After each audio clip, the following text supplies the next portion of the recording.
Laurence Richard, bonjour. Oui, bonjour. Vous êtes la présidente de l'ADA qui aujourd'hui ouvre ses portes. Alors, quelques mots sur l'ADA. Alors l'ADA, Association Défense des Animaux, nous sommes un refuge sur Saint-Chamond. On accueille des chiens et des chats.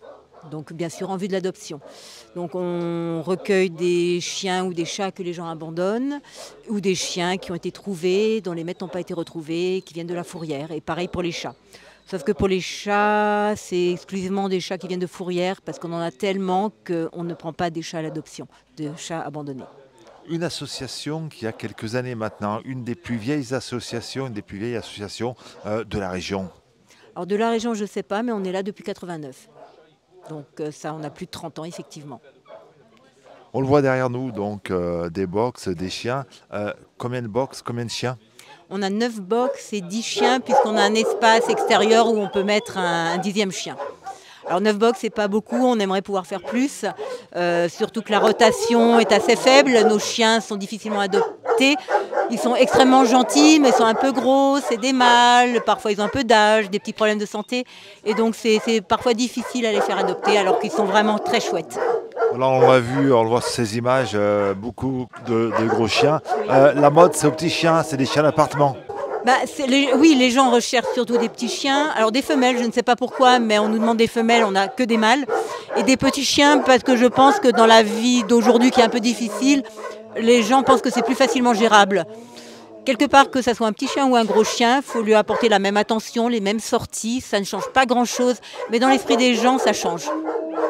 Avoir un terrain de 3000 m², laisser son chien, c'est pas une vie. Il faut s'en occuper, qu'on a un petit terrain ou un grand terrain. Exactement. C'est pour ça, pour nous, le critère, c'est pas de savoir si les gens sont en maison ou en appartement.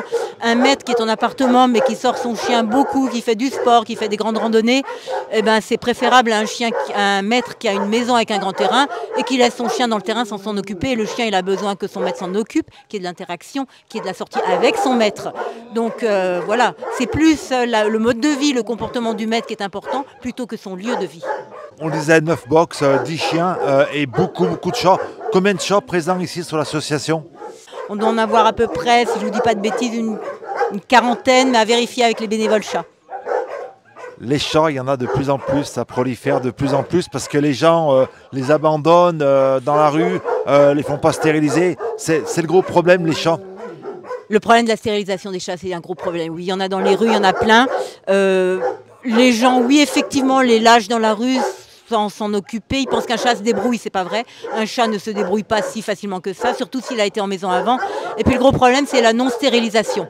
Parce qu'un chat, ça prolifère à une vitesse énorme. Donc si déjà les gens faisaient stériliser leurs chats, on atténuerait le problème, oui.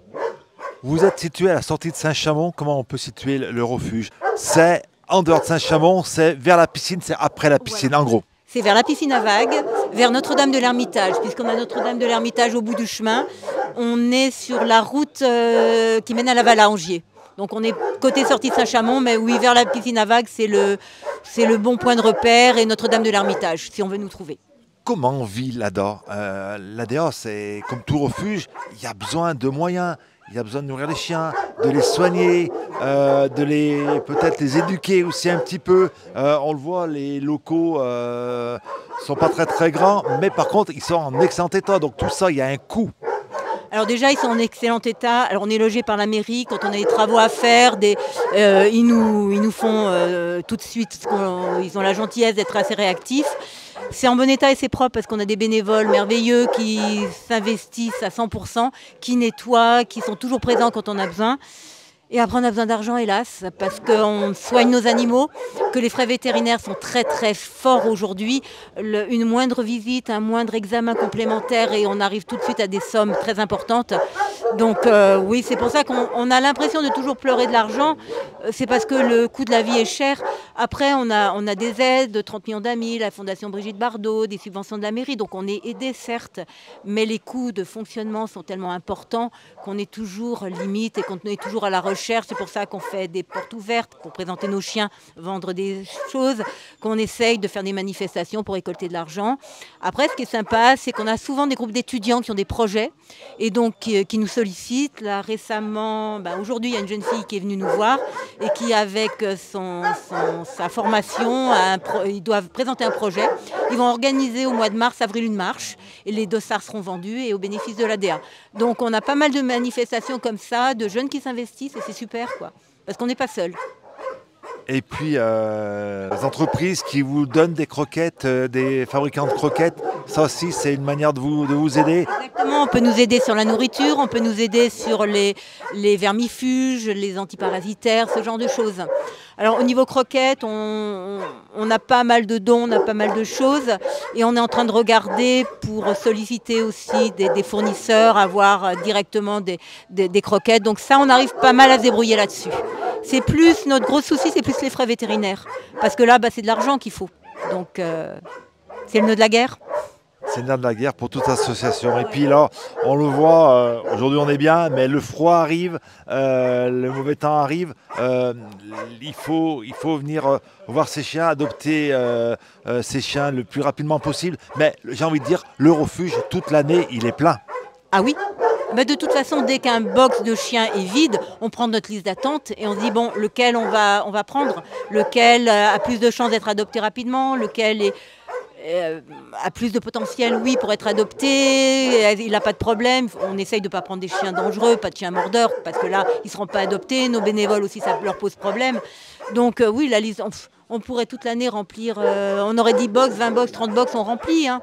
On remplit toute l'année. Et pareil pour les chats. Les chats, pour le moment, comme on en avait beaucoup, on ne laisse plus rentrer. Là, on essaye d'avoir le maximum d'adoptions pour pouvoir en prendre de nouveaux. Et de plus en plus, les chiens sont abandonnés toute l'année. Avant, il y avait des abandons seulement l'été, maintenant c'est toute l'année. Alors les chats, c'est plus la période de reproduction qui, avant c'était les périodes chaudes, mais le climat ayant changé, on a des périodes chaudes beaucoup plus grandes. Donc la période de chaton, au lieu de commencer mai-juin jusqu'à septembre, ça commence en février-mars et on est encore dedans. On est encore dedans. Tous les cas, n'hésitez pas, jamais vous voulez adopter un chien, regardez, ils sont magnifiques tous ces chiens. Venez faire un heureux. Et puis jamais vous voulez aider l'ADA, eh ben venez rencontrer Madame la Présidente, venez rencontrer tous les bénévoles.